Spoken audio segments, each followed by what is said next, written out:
मैं आपके चैनल के माध्यम से यहाँ पे मैं घोषित करता हूँ कि मैं भारतीय जनता पार्टी के सारे पद से आज इस्तीफा इसी समय देता हूँ। मतलब पहली बार यहाँ ऐलान कर रहे हैं? हाँ, यही कह रहा हूँ। इस्तीफा का ऐलान मंच से? नहीं, पहली बार, एकदम पहली बार कह रहे हैं और लेटर अभी जाके घर पे बना के भेजना भी है। और भाजपा का नेता कह रहा है कि भाजपा का सफाया हो मैं जाए। भाजपा का छोड़ नेता, दिए क्या आप भाजपा? मुझे भाजपा का नेता मत कहिए। भाजपा छोड़ दिए? नहीं, छोड़े नहीं है, लेकिन नेता मत कहिए। भाजपा का नेता कहलाना एक गाली शब्द लग रहा है मुझे। अपने लोगों के साथ विश्वासघात होते नहीं देख सकता। चंपारण की धरती तो बड़े आंदोलन और बड़े बदलाव की धरती रही है, और आपने कहा भी इस बार चंपारण की धरती जो है भाजपा को सबक दे। चंपारण की धरती से ही बदलाव होगा। भारतीय जनता पार्टी को जितनी सीटें मिलती थी उससे बहुत कम मिलेगा। अपने एनडीए गठबंधन के एक साथी हैं चिराग पासवान जी को, लोक जनशक्ति पार्टी आर को, उन्होंने ब्राह्मणों के सम्मान में एक सीट दिया गोविंदगंज। चूँकि वो बेल्ट ब्राह्मणों का बेल्ट है, ब्राह्मण एरिया है, इसलिए उसका भी सम्मान आवश्यक है। आपने राजन तिवारी जी जैसा कहा कि ब्राह्मणों की अनदेखी हो रही है, क्या मानते हैं कि बिहार की राजनीति में जो है गुनाह है ब्राह्मण होना? बिहार की राजनीति नहीं, भारतीय जनता पार्टी के समय में पूरे देश में गुनाह है ब्राह्मण होना।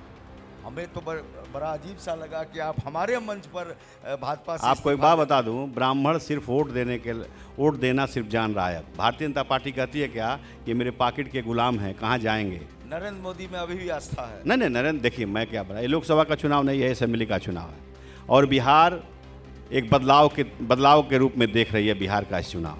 2025 जो नारा लगा है फिरते नीतीश, तो नीतीश कुमार जी तो बीमार हैं। 24 घंटा में 2 घंटा वो होश में रहते हैं बेचारे। 20 याददाश्त उनकी। मैं भी कई बार नीतीश कुमार जी से मिल चुका हूँ। हमेशा भूल जाते हैं, नाम तक भूल जाते हैं, आदमी को पहचानना भी भूल जाते हैं।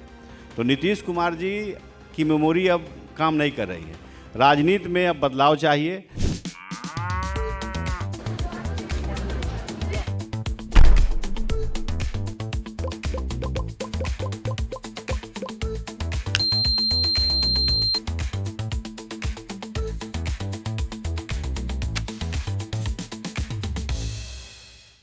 का हलवा राजन तिवारी जी?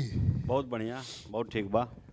हाँ, बाहुबली के एकदम मोछ टाइट है अभी भी। हाँ? नहीं, बाहुबली हम नहीं हैं, एक समाज सेविक हैं। तो बाहुबली तो सब कहलाना गौरव और सम्मान की बात हो गई है। ये कौन बुरा लग रहा है? क्यों लग रहा है भाई?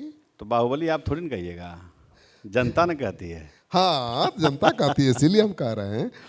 तो चुनाव की तैयारी चल रही है? 100%, बहुत बढ़िया। तो बीजेपी से कि कांग्रेस से लड़ेंगे? अभी घोषणा तो होने दीजिए। अभी किसी के सीट की घोषणा नहीं हुई है, पहले घोषणा हो जाने दीजिए, उसके बाद ना निर्णय सुनाया जाएगा। नहीं, आप बीजेपी कहाँ सीट छोड़ रही है? कोई अपना सीट तो छोड़ नहीं रही है, कोई विधायक भी नहीं बदल रही है, अब कहा जा रहा है। तो ऐसे में तो तैयारी होगी ना कुछ बैकअप देखिए, प्लान सबसे होगा। बड़ी चीज़ है कि चंपारण ब्राह्मण बहुल एरिया है, पश्चिमी चंपारण खासकर। और यह दुर्भाग्य है कि विगत 2 चुनाव से पश्चिमी चंपारण में एक भी ब्राह्मण विधायक को टिकट नहीं दिया जा रहा है। सब जात का सम्मान होना चाहिए, लेकिन ब्राह्मणों का इतना दरकिनार किया जा रहा है, ये अपमानजनक शब्द मुझे महसूस हो रहा है। और पश्चिमी चंपारण इस बार भाजपा का सफाया होगा, यह मैं पूरी गारंटी के साथ कह रहा हूँ कि पश्चिमी चंपारण में भाजपा जो कर रही है और उसके कथनी और करनी में अंतर है। मैं 2019 से भाजपा का नेता कह रहा है कि भाजपा का सफाया हो मैं जाए। भाजपा का छोड़ नेता, दिए क्या आप भाजपा? मुझे भाजपा का नेता मत कहिए। भाजपा छोड़ दिए? नहीं, छोड़े नहीं है, लेकिन नेता मत कहिए। भाजपा का नेता कहलाना एक गाली शब्द लग रहा है मुझे। मैं एक पूरी गारंटी, मैं पहले अपने लोगों के साथ विश्वासघात होते नहीं देख सकता, और मेरे समाज के साथ, मेरे लोगों के साथ विश्वासघात हो रहा है, और उसको जिस तरीके से टिकट से वंचित किया जा रहा है, ये बहुत ही अपमानजनक है। इसलिए मैं भारतीय जनता पार्टी का सदस्य, मैं आपके चैनल के माध्यम से यहाँ पे मैं घोषित करता हूँ कि मैं भारतीय जनता पार्टी के सारे पद से आज इस्तीफा इसी समय देता हूँ। मतलब पहली बार यहाँ ऐलान कर रहे हैं? हाँ, यही कह रहा हूँ। इस्तीफा का ऐलान मंच से? नहीं, पहली बार, एकदम पहली बार कह रहे हैं, और लेटर अभी जाके घर पे बना के भेजना भी है। और कहाँ ज्वाइन करने वाले ये भी बता दीजिए। नहीं, ज्वाइन तो अभी कहीं नहीं कर रहे हैं, समर्थकों से बात होगी। देखिए, सबका सम्मान होना चाहिए। मैं किसी जाति का विरोधी नहीं हूँ। सब जात को सम्मान होना चाहिए और सब जात को उसके अनुसार टिकट मिलना चाहिए। हमारी आबादी लगभग 4-4.25% है बिहार में, और सबसे कम नगण्य जहाँ पे हमारा बेल्ट है, जैसे मेरा बक्सर एरिया हो गया, आपको चंपारण हो गया, गोपालगंज के कुछ पार्ट हो गए, यही सब हम लोग का एरिया है जो हम लोग ब्राह्मण हैं। तो यहाँ पे भी हम लोगों को वंचित किया जाता है। और ख़ासकर पश्चिमी चंपारण में जब चुनाव का समय आता है तो जेडीयू लड़ती है, चाहे भाजपा लड़ती है, बेतिया से, पश्चिमी चंपारण से, वाल्मीकि नगर से सुनील लड़े थे, तो उस समय माननीय मुख्यमंत्री नीतीश कुमार को ब्राह्मण बहुत याद आया। सारे ब्राह्मणों को फ़ोन कर करके कहते थे कि मदद कीजिए, मदद कीजिए। और बड़े सम्मान के साथ हम लोगों ने बड़े दिल से घूम करके मदद किया था। लेकिन वो मदद करना आज कहीं ना कहीं एक अपने आप को अपमान महसूस कर रहा हूँ कि जिन लोगों से वादा किया था कि देखिए मुझे लड़ने की आवश्यकता नहीं है, मुझे चुनाव में टिकट मिले ना मिले, किसी ब्राह्मण को मिलता तो मैं पार्टी के साथ बना रहता। किसी XYZ किसी भी सीट पे, जैसे हमारी सीट वहाँ बनती है बगहा, नरकटियागंज, चनपटिया, ये 3 सीट ब्राह्मणों का बनता है वहाँ। और तीनों सीटों पर, मेरी बात सुनिए, तीनों सीटों पर एक भी सीट नहीं दिया गया। ये इस कारण से मैं भारतीय जनता पार्टी और एनडीए गठबंधन से काफ़ी क्षुब्ध हूँ। ये मुझे अभी ऐसा कैसे मोर्चा खोलेंगे एनडीए के खिलाफ इस चुनाव में? देखिए अभी तो अपने लोगों से, देखिए समर्थकों की कमी तो है नहीं हमारे पास। मैं जनता के बीच में रहता हूँ 24 घंटा, उनकी सेवा करता हूँ। सबसे राय विचार किया जाएगा, सबका क्या मन है, उस मन को टटोलने के बाद अपना निर्णय लिया जाएगा। अपने मन से तो निर्णय नहीं लिया जा सकता ना। राजू तिवारी का टिकट फाइनल है कि नहीं एलजेपी से? देखिए पूर्वी चंपारण में गोविंदगंज वो विधानसभा क्षेत्र है जिसने मुझे सम्मान दिया, मान दिया और अभिमान दिया। तीनों चीज़ों को मिला है। मुझे गोविंदगंज पे हमेशा, जब तक मेरे शरीर में जान है तब तक गोविंदगंज की सेवा कहीं भी रहूं करता रहूँगा।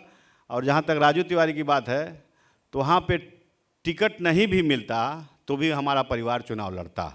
अभी तो टिकट वहाँ से मिल गया राजू तिवारी जी को।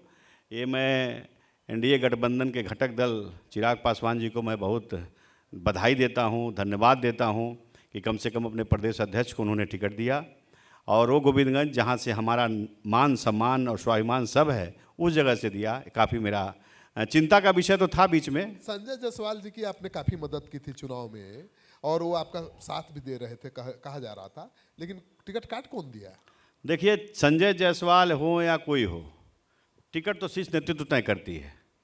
और मैं अपना टिकट नहीं मांग रहा था। मैं तो ये कहा कि हमारे यहाँ एक पूर्व जिलाध्यक्ष संजय पांडे जी थे, बहुत दिनों से, जब से वो पैदा हुए हैं, मैंने जीवन में जब से होश संभाले हैं तब से वो भाजपा में हैं, आज तक उनको भी टिकट नहीं दिया। किसी को दे देता ना, मुझे टिकट की कोई आवश्यकता नहीं, ना मैं चुनाव लड़ने का इच्छुक हूँ।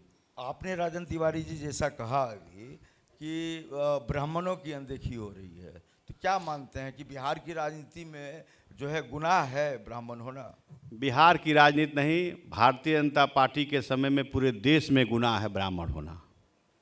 हमें तो बड़ा अजीब सा लगा कि आप हमारे मंच पर भाजपा से। आपको एक बात बता दूं, ब्राह्मण सिर्फ वोट देना सिर्फ जान रहा है। भारतीय जनता पार्टी कहती है क्या, ये मेरे पॉकेट के गुलाम हैं, कहाँ जाएंगे?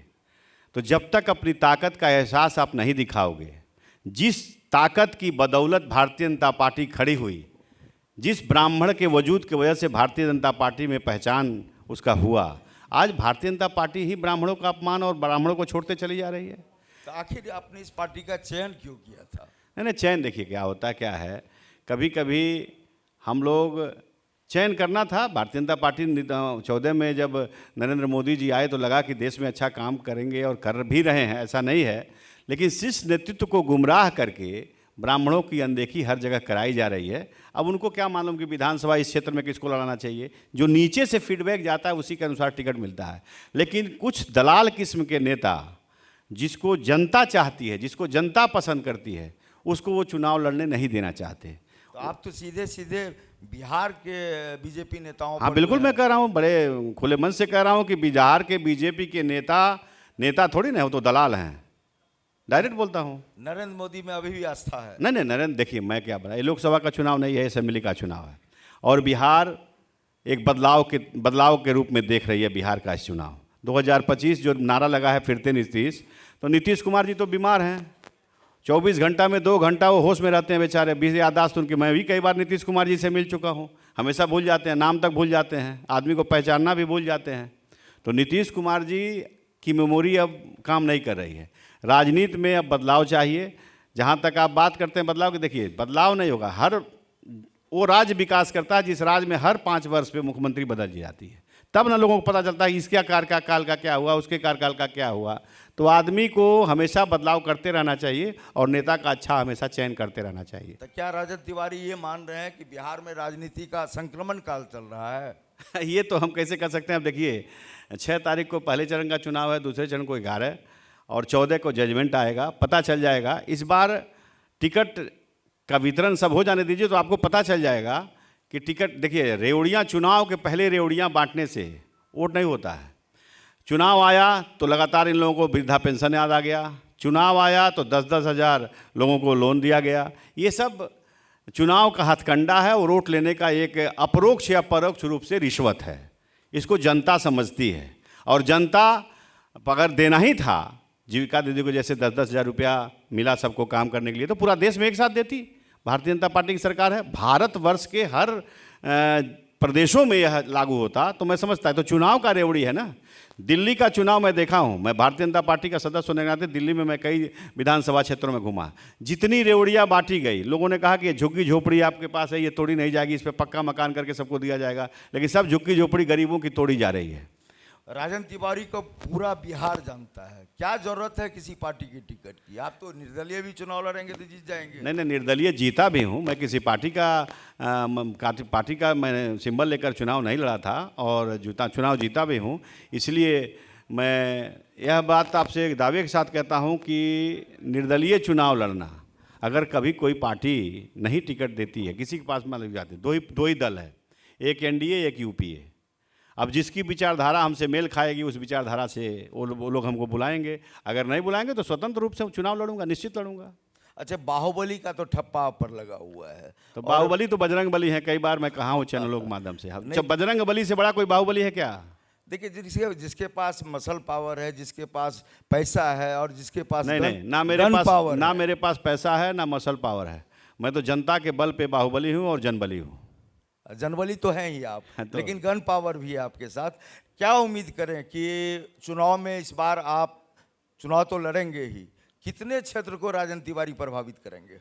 अब भारतीय जनता पार्टी पहले टिकट घोषणा कर दे और मैं किधर से आता हूँ पहले मैं अपने आप को देख लूँ, जनता से पूछ लूँ मैं किधर जाऊँ। जिधर जनता सलाह करेगी, मशवरा करने के बाद निर्णय लूँगा। और इतना ज़रूर मैं कॉन्फिडेंस दावे के साथ कहता हूँ कि भारतीय जनता पार्टी को चंपारण में इस बार काफ़ी, कहता है ना गाना कि बहुत कठिन क्या कहते हैं उसको, दौर है आपका। तो उन लोगों का पता चल जाएगा जब 14 तारीख को काउंटिंग हो, तो भारतीय जनता पार्टी को पता चल जाएगा कि उन्होंने कितना गलत टिकट वितरण किया। चूँकि जितने भी हमारे यहाँ भ्रष्ट नेता हैं उन सबों को टिकट दिया गया, रिपीट हुआ, तो अपने पता चल जाएगा। देखिए, किसी के जनता के ऊपर किसी नेता को थोप देने से थोड़ी ना पब्लिक वोट दे देगी। पब्लिक तो देख रही है ना, 5 साल देखी, 10 साल देखी। अब लगातार एक ही आदमी को टिकट दिया जा रहा है, जो आदमी कोई काम नहीं कर रहा है। जनता जिसको गांव से भगा रही है, फिर उसको टिकट दिया जा रहा है। वो लोग पैसे देते हैं, टिकट लेके चले जाते हैं, उनके पास पैसा है। क्योंकि जनता का पैसे का घोटाला करके पैसा बनाए हैं, तो लोग पैसे रुपए फेंकते हैं, टिकट लेके चले जाते हैं। चंपारण की धरती तो बड़े आंदोलन और बड़े बदलाव की धरती रही है, और आपने कहा भी कि इस बार चंपारण की धरती जो है भाजपा को सबक देगी। तो हम समझे इसको कि वह इलाका जो है बार इम्तिहान होगा बीजेपी के लिए। इस बार चंपारण की धरती से ही बदलाव होगा। भारतीय जनता पार्टी को जितनी सीटें मिलती थी उससे बहुत कम मिलेगा। जैसे कि आप 1 रुपये में 25 पैसा अगर पा जाएं वही बहुत है। भारतीय जनता पार्टी को नुकसान उठाना पड़ेगा। मैं धन्यवाद देता हूं अपने एनडीए गठबंधन के एक साथी हैं चिराग पासवान जी को, लोक जनशक्ति पार्टी आर को, कि उन्होंने ब्राह्मणों के सम्मान में 1 सीट दिया गोविंदगंज। इसके लिए मैं उनको धन्यवाद देता हूं आपके मंच के माध्यम से। लेकिन ब्राह्मणों के साथ साथ सब जात का सम्मान होना चाहिए, भी मैं आपके मंच के माध्यम से कहता हूं। लेकिन ब्राह्मणों को भी दरकिनार नहीं करना चाहिए, चूँकि वो बेल्ट ब्राह्मणों का बेल्ट है, ब्राह्मण एरिया है, इसलिए उसका भी सम्मान आवश्यक है। उसके सम्मान के लिए मुझे कुछ भी परित्याग करना पड़ेगा तो मैं कर दूंगा। यह तो बहुत बड़ी बात कह रहे हैं, और ब्राह्मणों का सम्मान, सनातन का सम्मान, यह तो देश के लिए गौरव की बात है। और चलते चलते एक सवाल और आपसे ले लेते हैं कि राजन तिवारी वाकई अगर विधायक नहीं होंगे तो कैसी भूमिका होगी बदलाव के लिए, चूंकि बिहार बहुत कुछ मांगता है। क्या आप सिर्फ विधायक बनने के बाद ही बिहार के लिए कुछ कर पाएंगे, या राजन तिवारी भी कुछ करने में सक्षम है? मैं 2000 में विधायक हुआ था, उस समय मेरी उम्र बहुत कम थी, मूछ भी नहीं आया था अभी। और तब से आज तक मैं जनता के बीच में रहता हूं और जनता के हर सुख दुख में 24 घंटा खड़ा रहता हूं। आप रात को 2 बजे भी फ़ोन करेंगे तो मेरा फ़ोन 2 घंटे में उठ जाता है। मैं सिंगल ऐसा नेता हूं कि जो फ़ोन अपने पास रखता हूं और फ़ोन स्वयं रिसीव करता हूं। मेरा कोई पीए नहीं है, कोई सीए नहीं है। इसलिए मैं आपको बताना चाहता हूं कि विधायक बनना कोई लक्ष्य नहीं है। मुझे जो एनडीए गठबंधन है जितने गलत लोग लड़ रहे हैं, मेरा मकसद है कि उनको हरा देना। दूसरी चीज़ कि जनता का सेवा मैं 24 घंटा करता रहता हूं। और जहां तक आप विधायक और सांसद की बात करते हैं तो विधायक और सांसद वैसे भी बिना मैं नहीं हूं, फिर भी 10 विधायक और 10 सांसद के ऊपर अकेला राजन तिवारी भारी है।